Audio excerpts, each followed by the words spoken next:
Primera carta de Juan, primera de Juan, capítulo 4.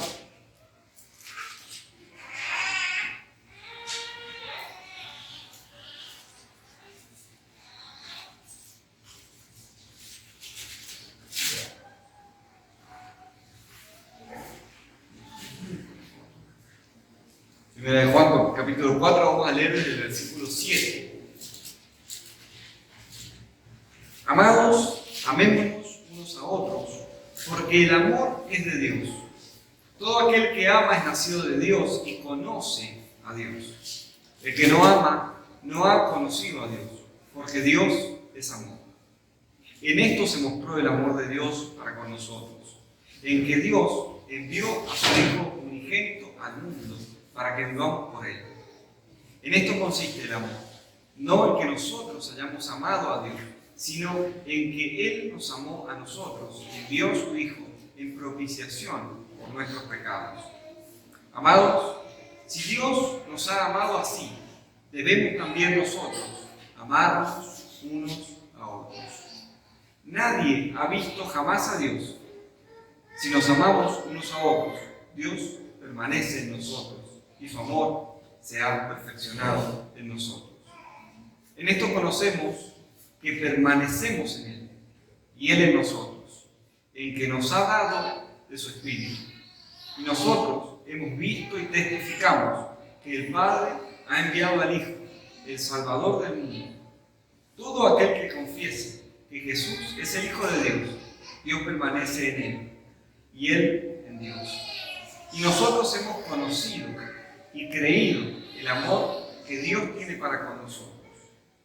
Dios es amor, y el que permanece en amor, permanece en Dios, y Dios en él. En esto se ha perfeccionado el amor en nosotros, para que tengamos confianza en el día del juicio, pues como Él es, así somos nosotros en este mundo. En el amor no hay temor, sino que el perfecto amor echa fuera el temor, porque el temor lleva en sí castigo, de donde el que teme no ha sido perfeccionado en el amor. Nosotros le amamos a Él porque Él nos amó primero. Si alguno dice, yo amo a Dios, y aborrece a su hermano, es mentiroso. Pues el que no ama a su hermano, a quien ha visto, ¿cómo puede amar a Dios, a quien no ha visto? Y nosotros tenemos este mandamiento de Él: el que ama a Dios, ame también a su hermano. Amén. La verdad es que entre los conceptos y términos contemporáneos más distorsionados, el amor debe estar en el top 5, ¿no? En el top 10, el que ustedes prefieren. No sabemos exactamente qué es el amor en nuestros días. Nos parece que es una palabra o un concepto que se utiliza en muy diversos aspectos. Uno puede hablar del amor a una profesión, el amor a una pareja, puede hablar del amor a un objeto, inclusive. Y por tanto, cuando uno va a lo que es amor en la Biblia, muchas veces trae lo que ha cargado de su cultura y lo que ha aprendido y suele hacer una mala interpretación. De hecho, hemos oído en nuestros días que de hecho el amor se ha divinizado. Cuando se lee Dios es amor en el texto de Primera de Juan, se dice entonces que Dios es esencialmente amor. Quiero que me siga por un momento. Quieren decir con esa afirmación que el amor es Dios. No que Dios se expresa en amor o que uno de sus atributos centrales es el amor, sino que el amor en sí mismo es algo divino. Y por tanto, ningún tipo de amor puede ser ilegítimo. ¿Me siguen? Esa divinización del amor no es y no tiene nada que ver con lo que el apóstol Juan está presentando a la iglesia en esta primera carta. Mi intención con ustedes hoy es que nos adentremos un poco en dos conceptos que nos propone Juan en el cuarto capítulo de su carta. Por un lado, que nosotros podamos entender cómo es posible el amor. hablar un poco de la providencia de Dios y repasar una frase que Juan dice varias veces en este texto, y es que amamos porque Dios nos amó primero. A veces no llegamos a las últimas consecuencias de esa frase, y quiero que nos detengamos un momento hoy. Y en segundo lugar, quiero que repasemos entonces qué es amar. Si aplicamos el amor a tantas cosas tan diferentes, ¿qué es amor? ¿Deberíamos sentir por todas las personas, por todos nuestros prójimos, un sentimiento? ¿Deberíamos sentir simpatía por todas las personas? Vamos a tratar de responder a esas dos preguntas hoy. ¿Está conmigo? ¿Vamos? Entonces, en primer lugar, quiero que usted se grabe una frase en su mente, una frase simple, bueno, más o menos simple, pero le aseguro que la vamos a poder entender cuando vayamos a la Escritura. Dios es quien hace posible que seamos. Dios es quien hace posible que seamos. Los cristianos, desde siempre, desde que la revelación nos fue dada en la persona de Jesucristo, hemos hablado de la providencia. ¿Qué significa la providencia? La providencia es una doctrina cristiana que nos permite salvarnos de 4 errores muy peligrosos a la hora de pensar en Dios. Por un lado, nos permite salvarnos del deísmo. El deísmo es una posición que considera que Dios creó un mundo como un relojero hace un reloj, le puso una serie de normas y lo dejó funcionando. Y por tanto Dios ahora está lejos y lo que hay en el mundo es no Él haciendo cosas, sino el mundo siguiendo las propias leyes que Dios le ha establecido. Por otro lado, nos permite salvarnos del panteísmo. El panteísmo es una doctrina muy extendida, sobre todo en el Oriente, que hace de todo Dios. Todo es Dios. Dios está literalmente en todas las cosas. Así que las personas son divinas, las sillas son divinas, el aire es divino, y Dios es y se confunde con su creación. Dios es lo creado. En tercer lugar, nos permite librarnos de la concepción azarosa del universo. Hay muchas personas que afirman que no hay nada establecido en el mundo y que el mundo sigue normas azarosas, normas que no tienen un sentido inteligente detrás, que no tienen un propósito detrás, sino que es como que se van chocando entre sí y se van causando, pero por puro azar. Por tanto, no hay nada necesario y no hay ningún propósito y no podemos encontrarle, escuche bien, ningún propósito a la vida. Porque dicen ellos, estamos aquí por el puro azar. Naciste, pero podrías no haber nacido. Es así para estas personas. Y en cuarto lugar, nos permite librarnos del determinismo. El determinismo es una posición también con respecto a todo el mundo, a lo que existe, pero bajo la afirmación contraria al azar, bajo la afirmación de que estamos determinados absolutamente. Estamos determinados absolutamente, ya sea por una deidad o ya sea por una ley impersonal, pero todo lo que nosotros hacemos es ficticio en el sentido de la libertad. No existe tal cosa como la libertad, sino que respondemos a estímulos.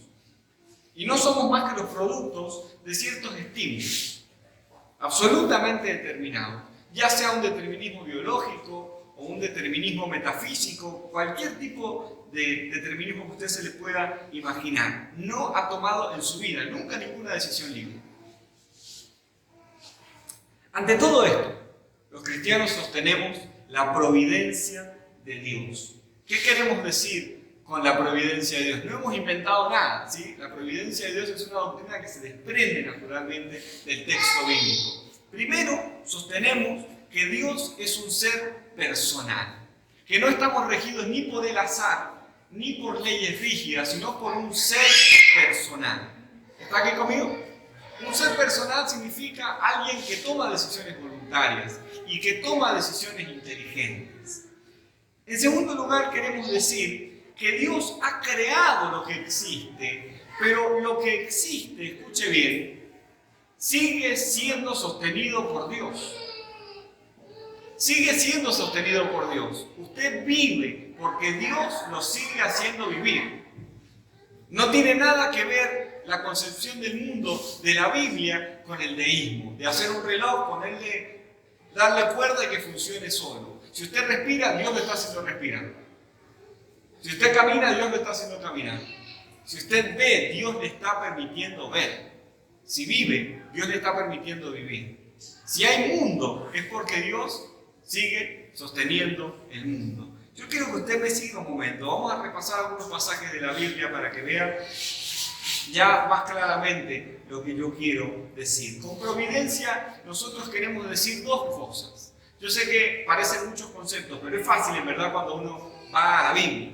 Queremos decir preservación y concurrencia. Empecemos primero por la preservación. El libro de Hebreos capítulo 1 versículo 3 dice el escritor de Hebreos que Cristo es el que sostiene todas las cosas con su palabra poderosa. Cristo es el que sostiene todas las cosas con su palabra poderosa. Y el término que utiliza el escritor de Hebreos allí para sostener es el mismo término, por ejemplo, que aparece en Lucas 5, cuando se dice que unos amigos están llevando a un paralítico a ver a Jesús. ¿Recuerda ese pasaje? Bueno, ese término, llevando al paralítico a ver a Jesús, es el mismo término que utiliza Hebreos para describir lo que Cristo hace con lo que existe. Él lleva la existencia. Todo lo que usted ve está permitido. Él lo hace funcionar. Él lo hace que siga haciendo.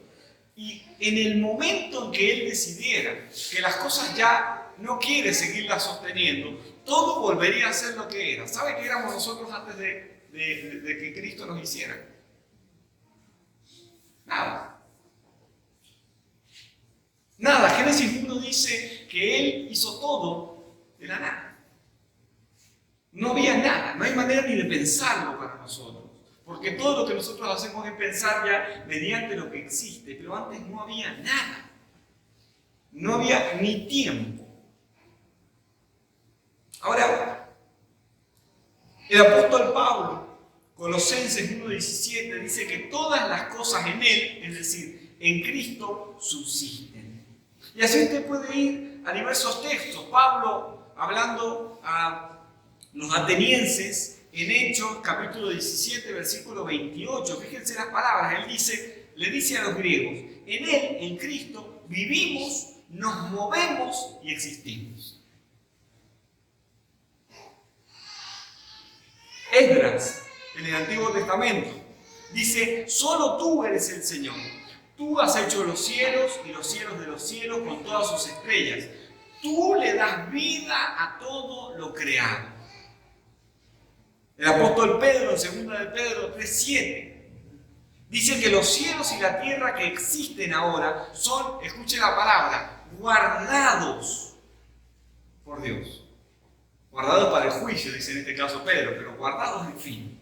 Él es el que sostiene las cosas que existen. Y eso queremos decir cuando hablamos de preservación. Yo quiero que usted me siga para que puedan comprender después lo que se nos enseña con respecto al amor. Lo que somos es por Dios. Cuando nosotros decimos, yo decía el domingo anterior que cuando nosotros damos a Dios una ofrenda, es absurdo pensar que Él debiera devolvernos algo. Porque siempre todo lo que hemos tenido, Él nos lo dio. Él nos permite seguir viviendo. Pero quiero avanzar un poco más. Concurrencia. ¿Qué queremos decir con concurrencia? Efesios 1, versículo 11, el apóstol Pablo otra vez escribe que Dios hace todas las cosas conforme al designio de su voluntad. Y la palabra que usted tiene ahí traducida como hace es energeo. Nosotros tenemos una palabra que deriva de ahí, energía. Que esto indica que Dios obra o produce todas las cosas. Dios obra o produce todas las cosas. Nada de lo que existe en su creación cae fuera de su providencia. Nada de lo que existe. Sigan conmigo. Por ejemplo, la creación inanimada. En Job, Dice, Job 37:6, a la nieve le ordena, cae sobre la tierra, y a la lluvia muestra tu poder. En el Salmo 104, versículo 14, dice que hacemos que crezca la hierba para el grano y las plantas que la gente cultiva para sacar la tierra de su alimento. Los animales. La Biblia afirma que Dios alimenta a los animales. Salmo 104, otra vez, versículo 27 en adelante. Todos ellos, los animales, esperan de ti que a su tiempo les des su alimento. Los acontecimientos, las cosas que al parecer son causa del azar. Proverbios 16, versículo 33. La suerte se echa sobre la mesa, pero el veredicto proviene de Dios. Los acontecimientos que son directamente causados por Dios. Perdón, lo digo de otra forma. Todas las cosas que ustedes ven son directamente causadas por Dios. Esto no significa negar que la naturaleza tenga leyes o que nosotros tengamos libre voluntad, sino que significa afirmar que no podríamos hacerlo si no fuera por Él. Tenemos fuerza para tomar decisiones porque Dios nos dio fuerza. Tenemos inteligencia para tomar decisiones porque Dios nos dio inteligencia. La Biblia dice que la lluvia cae sola y también dice que Dios le ordena caer. ¿Me siguen lo que estoy diciendo? La Biblia nos deja ver detrás de todo lo que existe la mano de Dios obrando. No un Dios que se fue y estuvo en otro lado. Por eso yo te decía hace un momento, traía de nuevo el tema de cuando nosotros damos algo, es que tenemos que meternos en la cabeza la idea de que hemos logrado lo que hemos logrado por Dios. Aunque a nosotros no nos parezca, aunque no nos hayamos dado cuenta, no tendríamos vida sin Dios. Partamos de cero. No podríamos vivir si Él no hubiera decidido que vivamos. ¿O acaso no nacen niños y mueren? ¿O acaso no se pierden embarazos? Y yo sé que estas cosas todas las hemos visto y vivido, pero nosotros estamos aquí. Porque en nuestro caso particular, Él decidió que vivamos. Las naciones. La Biblia dice que Dios controla providencialmente los asuntos humanos, políticos. Fíjese, Job dice, engrandece Dios o destruye a las naciones.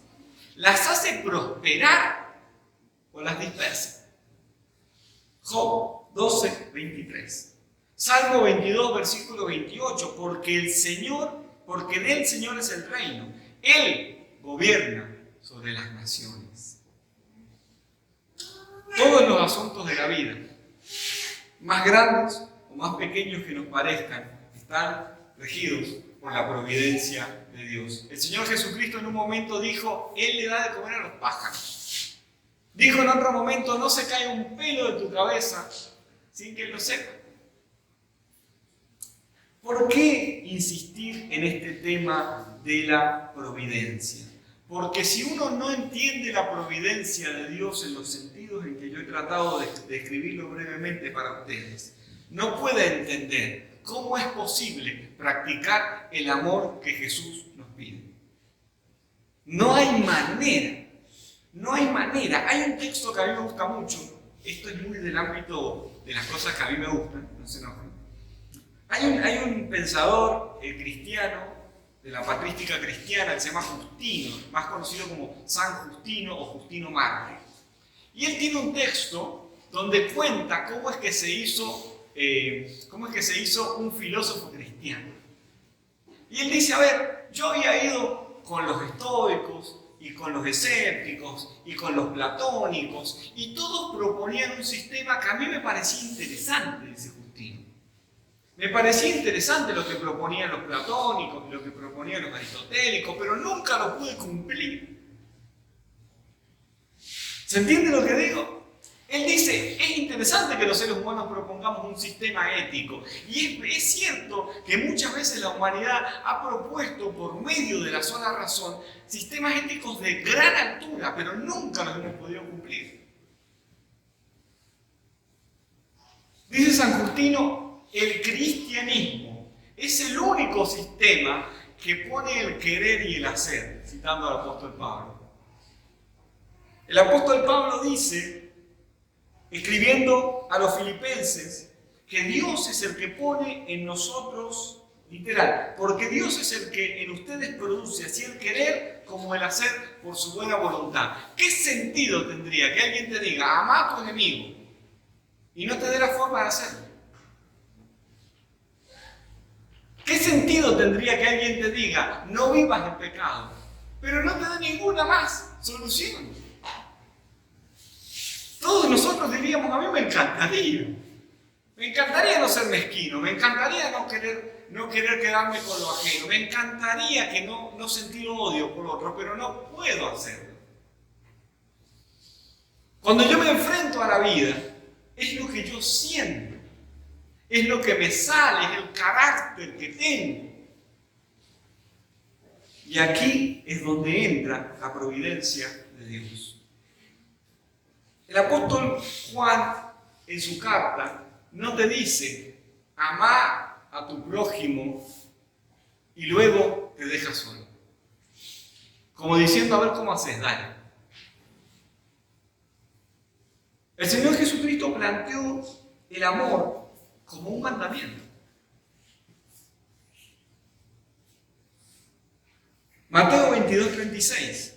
Maestro, le dice a alguien que está alrededor de él, maestro, ¿cuál es el más grande mandamiento de la ley? Y Jesús le dice, amarás al Señor con todo tu corazón, con toda tu alma, con toda tu mente. Este es el primer y más grande mandamiento. Y el segundo es semejante. Uno podría traducir, está ligado. Amarás a tu prójimo como a ti mismo. De estos dos mandamientos depende toda la ley y los profetas. De estos dos mandamientos, dice Jesús, depende todo lo que ha sido revelado. Pero ¿cómo lo cumplimos? Y Jesús se pone más pesado, mucho más pesado. Mateo 5:43. Oyeron que les fue dicho, amarás a tu prójimo y aborrecerás a tu enemigo. Pero yo les digo, amen a sus enemigos. ¿Y eso? ¿Cómo hacemos para amar al que nos odia? ¿Cómo hacemos para amar al que busca nuestro mal? ¿Cómo hacemos para amar al que se goza cuando nos ve sufrir? ¿Cómo hacemos para amar para aquel que espera que nos vaya mal? Que no prosperemos en lo que hacemos. Es muy fácil decir, amar a tu prójimo, pero ¿cómo lo hago? Allí es donde entra el cristianismo con fuerza en la vida ética de las personas. Allí es donde el cristianismo ofrece algo que no puede encontrar ninguna filosofía o pensamiento humano nunca. Y este es mi segundo punto, el mandamiento del amor cristiano. De hecho, yo les decía al inicio, que cuando uno piensa en el amor, le viene siempre una manera humana de amar, si ustedes me permiten decirlo así. Pero los cristianos desde un primer momento hemos hecho distinciones terminológicas que se han perdido con las traducciones. En un primer momento los cristianos hablábamos del amor que Jesús nos exige como agape. Luego los latinos usaron la palabra caritas, pero claro, las dos palabras se deformaron. Agape no se sabe qué significa hoy, y caritas significa dar limosna. ¿Cierto? Cuando dice la caridad, ¿qué es la caridad? Dar limosna. Pero en realidad esa palabra viene literalmente de agape, significa amor en el sentido cristiano. Y de hecho muchos autores lo siguen usando para distinguirlo del amor que encontramos más a menudo en nuestras vidas. Porque el amor que nosotros encontramos más a menudo en nuestras vidas es un amor sentimental. Es amor hacia las cosas que nos son afines. ¿Cierto? Obvio que sí. Uno ama las cosas que le son afines, que le hacen un bien o que le gustan, o que tiene una simpatía por las cosas. Pero han escuchado ustedes, y eso es lo que yo quiero que nos extendamos un poco, que el amor cristiano, el amor en el sentido del agape o del caritas, es en realidad una decisión. Es en realidad algo que tiene que ver antes que con un sentimiento, con la voluntad. Y aquí es donde uno se puede preguntar, yo creo que con legítimo, y yo he luchado mucho tiempo con este concepto, porque ¿cómo puede ser que por voluntad uno ama? ¿Cómo puede ser por voluntad? Yo, a ver, me puedo meter en la cabeza y decir, quiero poner un ejemplo que no sea polémico. Quiero amar una comida cualquiera que a ustedes no les guste. Y quiero amar esa comida y quiero disfrutarla porque hay personas que les gusta y quiero compartirla con ellos y no hay caso. ¿Cierto? No te entra. No lo podemos pasar. ¿Cómo hacemos para decidirnos a amar? Bueno, cuando uno se pone a pensar sobre lo que Jesús dice, yo creo que lo entiende muy bien. Jesús dice, amen a los otros. Escuchen bien la frase, porque yo sé que muchas veces no la pensamos. Amen a los otros como se aman a ustedes mismos. Amen a los otros como se aman a ustedes mismos. Miren, practicar el amor como decisión, escuchen lo que estoy diciendo. Practicar el amor como decisión es la manera más frecuente de amar. La manera más frecuente de amar, usted lo practica todos los días. Todos los días practica este tipo de amor. ¿Cómo lo practicamos? ¿Dónde lo practicamos? Hacia nosotros mismos. Todo el día nos amamos a nosotros mismos en el sentido del amor caritas, en el sentido del amor como decisión. ¿Por qué? ¿Cómo es que nos amamos a nosotros mismos? ¿Significa amarnos a nosotros mismos, amarme a mí? ¿Significa sentir afecto por mí, sentir un sentimiento por mí? No. ¿O no hay veces que usted se odia? Nunca se odia. Cuando ve para atrás dice, qué gozo mi vida, qué bien que me porto, qué ser ejemplar que soy. Muchas veces cuando miramos para atrás nos odiamos y sentimos que ha sido despreciable lo que hicimos. Nos da asco la actitud que hemos tenido. Nos parece que hemos sido personas repulsivas. Y aquí estamos, nos seguimos amando. ¿Cuántas veces nos hemos dicho a nosotros mismos, qué idiota que soy?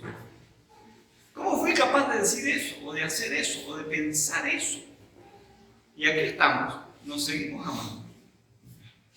Muchas personas van por ese camino y las personas piensan que amar es gustar, o simpatizar, o desear. Pero cuando somos más sinceros con nosotros mismos nos damos cuenta que no es así. Que a veces no nos gustamos a nosotros mismos, ni nos deseamos. Pero ahí estamos.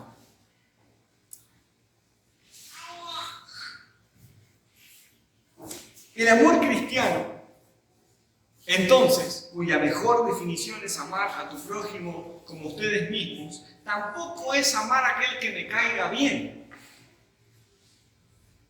Sigo con lo mismo, usted siempre se cae bien. ¿Nunca ha sentido que es muy difícil estar con usted mismo? El amor en el sentido cristiano no consiste, por tanto, en generar un sentimiento de afecto hacia todas las personas. Yo quiero que usted lo vaya desglosando para que lo entienda conmigo. Jesús dice que amemos como nos amamos a nosotros mismos. Y ya hemos visto que es evidente que amarnos a nosotros mismos no depende ni de que nos portemos muy bien, porque a veces nos odiamos y nos disgusta muchísimo hasta tal punto de que llegamos a sentir desprecio por nosotros. Eso es muy posible. Tampoco tiene que ver con ser afines a nuestra personalidad, porque a veces quisiéramos cambiar un montón de cosas. Tampoco significa pensar lo mejor de los demás. Porque, miren, otra vez, cuando tenemos esos momentos de clarividencia objetiva espectaculares, cuando hemos dejado de mentirnos a nosotros mismos y nos paramos ante el espejo de verdad de nuestra personalidad, pasa un par de veces en la vida, no es muy frecuente, pero cuando pasa, y nos miramos de verdad a nosotros mismos, no nos solemos considerar buenas personas. Mucho menos si uno comprende el Evangelio. Mucho menos si uno comprende la revelación bíblica. Es verdad que esto puede cauterizarse. Es verdad que podemos cauterizar nuestra conciencia y llegar a pensar que somos los seres más espectaculares del mundo. Pero digo, antes de llegar a ese punto falso, hemos tenido otros momentos de sincericidio, en el que nos hemos mirado y hemos dicho, ¡qué persona tan podrida!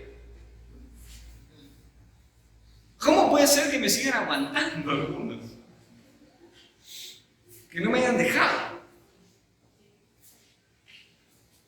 No lo pensamos siempre, yo lo sé, no lo pensamos siempre, pero cuando nos ponemos muy sinceros con nosotros mismos nos damos cuenta que somos difíciles, que somos sinceramente difíciles. Y para colmo, cuando nos paramos delante de la Biblia, que nos dice que ninguno de nosotros es bueno y nadie busca a Dios, entonces chao. Entonces, para amar al prójimo tampoco hay que pensar lo mejor de los demás. Así como nosotros nunca pensamos lo mejor de nosotros, y a veces somos muy crueles con nosotros mismos y nos tratamos con mucha justicia objetiva, también lo podemos hacer con los demás y seguirlos amando. Quiero decir, es que hay personas realmente jodidas, así como nosotros somos realmente muy difíciles, hay otros también. Porque algunos dirían, bueno, pero entonces para amar a las personas tendríamos que creer lo mejor, no pensar nunca lo peor, pero es que hay personas malas, ¿no? Así como nosotros. Es que a veces actuamos con deliberada maldad, así como nosotros. Es que a veces somos expresamente mezquinos, así como nosotros.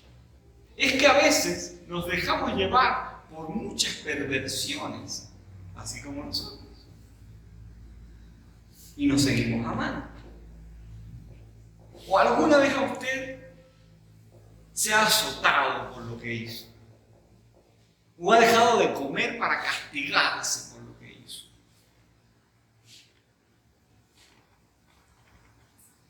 Estamos hablando siempre dentro de personas sanas. Por supuesto que hay personas que sí llegan a estos extremos. Hermanos, las grandes mentes cristianas, los pensadores cristianos de todos los tiempos, siempre han insistido en un pensamiento que es muy lógico. A ver, es muy lógico cuando uno entiende la Biblia. Y es que debemos amar a las personas y odiar el pecado. Pero una vez más, lo pensemos de verdad. ¿Cómo hacemos eso? ¿Cómo hago yo para separar lo que hizo X de lo que hizo? De lo que es. Si me robó, o me dañó, o manchó mi nombre, o me hirió de alguna manera, ¿cómo hago yo para separar esa acción que cometió de la persona? ¿Cómo lo hago? Bueno, todo el tiempo lo hacemos con nosotros mismos. Todo el tiempo lo hacemos con nosotros mismos. Practicamos esta separación a diario con nosotros mismos. Nosotros tenemos que aprender que por mucho que nos disguste nuestra cobardía, nuestra mezquindad, nuestra maldad, nuestras perversiones, nuestra terquedad, nuestro carácter podrido, nos seguimos amando. A diario nos seguimos amando. A diario practicamos el amor en el sentido cristiano de la decisión. Nunca hemos tenido dificultad para amarnos, a menos que podamos mencionar excepciones, pero estamos en el parámetro de la normalidad para pensar en ello. Por tanto, el Señor Jesús y sus apóstoles no nos piden que nos olvidemos o minimicemos el mal de las personas o el pecado o las tratemos como si fueran buenas. El cristianismo nos pide que obremos como lo hacemos con nosotros mismos. ¿Me siguen hasta acá? Esa es la forma de amar a los demás, que amemos a los demás como nos amamos a nosotros mismos. Y entonces, amar a nuestro prójimo, pongamos entre paréntesis lo que agrega Jesús, aún al enemigo, en el sentido cristiano, ¿qué significa? Pongo un ejemplo más. Por ejemplo, significa no buscar castigar los males.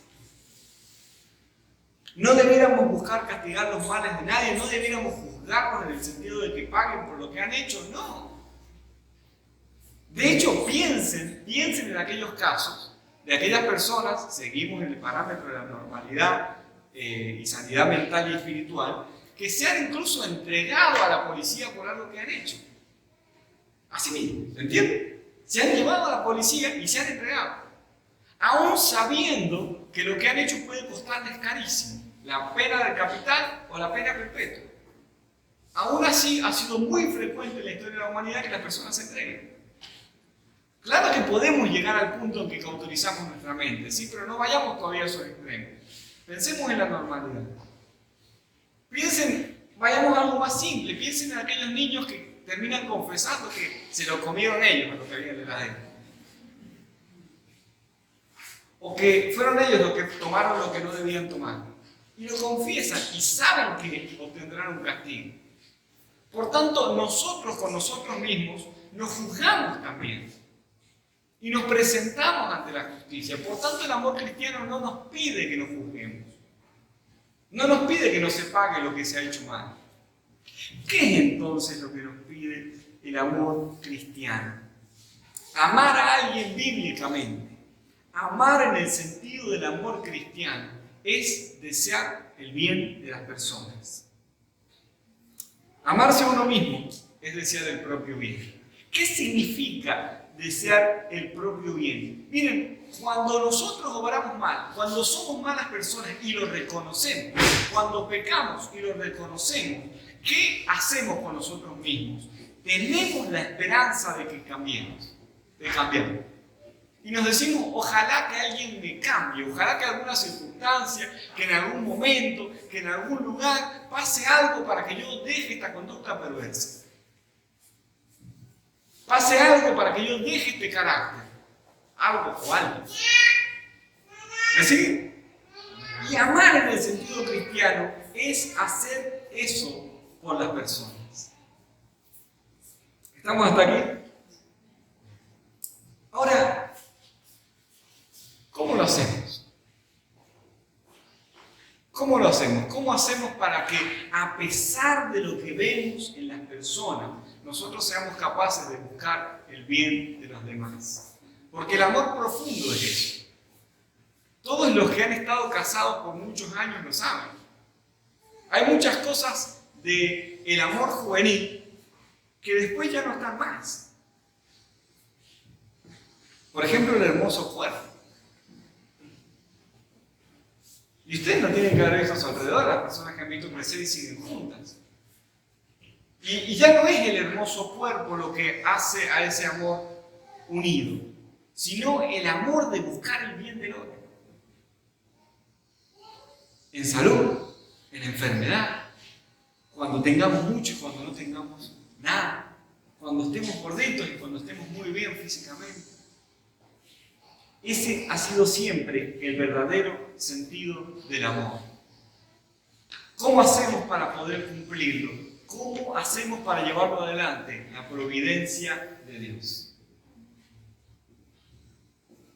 Si ustedes esperan amar así, si ustedes esperan buscar el bien y esperar el bien y desear el bien por aquellos que le hacen el mal, sin la providencia divina, olvídense, están perdidos. Dice Juan que nosotros somos capaces de amar porque Dios nos amó primero. Lo que nosotros tenemos que expresar, hermanos y hermanas, lo que nosotros tenemos que expresar con las personas es lo que hemos recibido. Es un don de Dios. Él nos amó de esta manera. Él nos amó a pesar de todos nuestros pecados. Él nos amó cuando no había nada en nosotros, amable más que la imagen que Él veía en nosotros de sí mismo. Y tenemos que aprender a amar así. ¿Están aquí? Tenemos que aprender a amar así.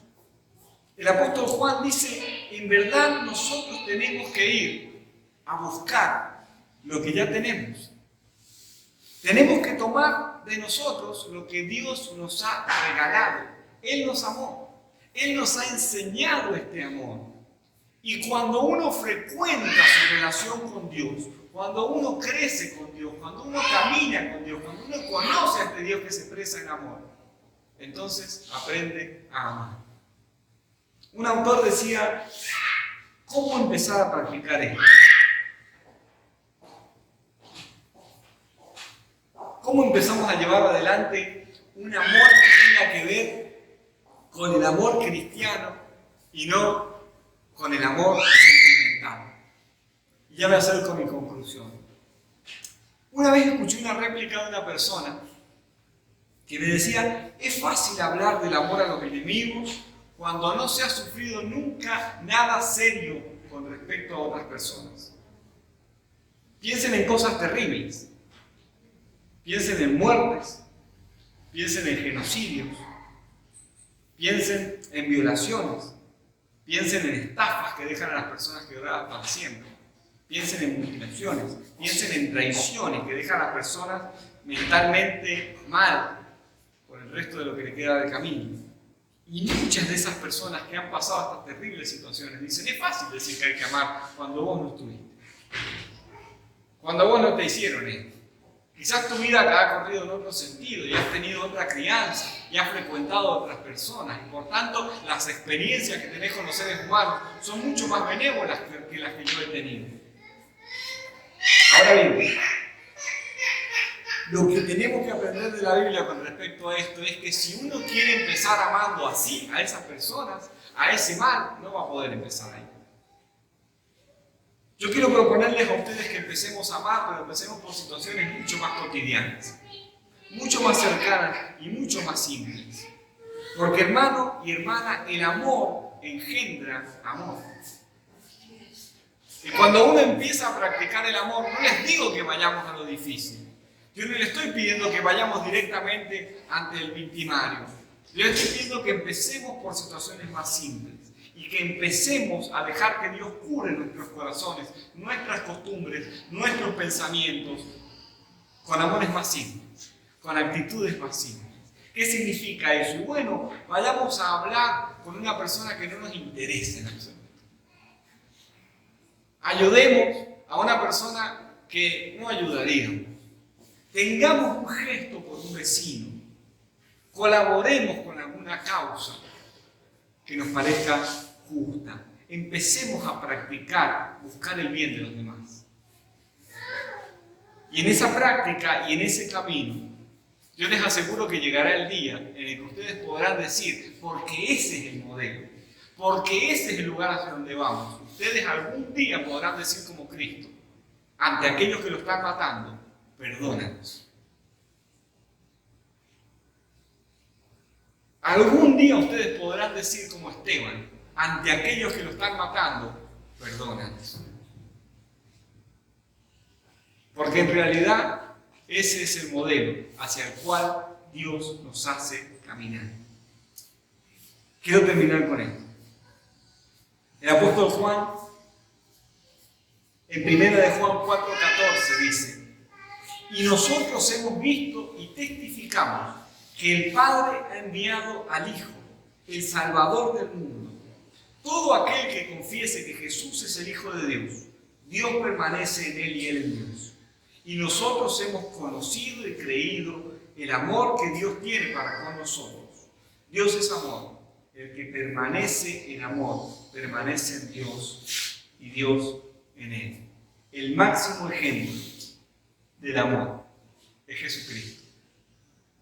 Aquel que se entregó y buscó el bien por todos los que estuvieron a su alrededor. Y cuando nosotros tenemos ese parámetro delante de nosotros, no es imposible lograrlo. Porque la ayuda que tenemos es la providencia perfecta de Dios.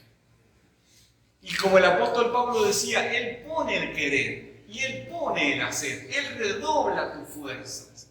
Él permite empujar tu voluntad para que podamos perfeccionarla cada día. Y hagamos el bien. Y amemos aún a nuestros enemigos. Le invito a que se ponga de pie. Vamos a orar.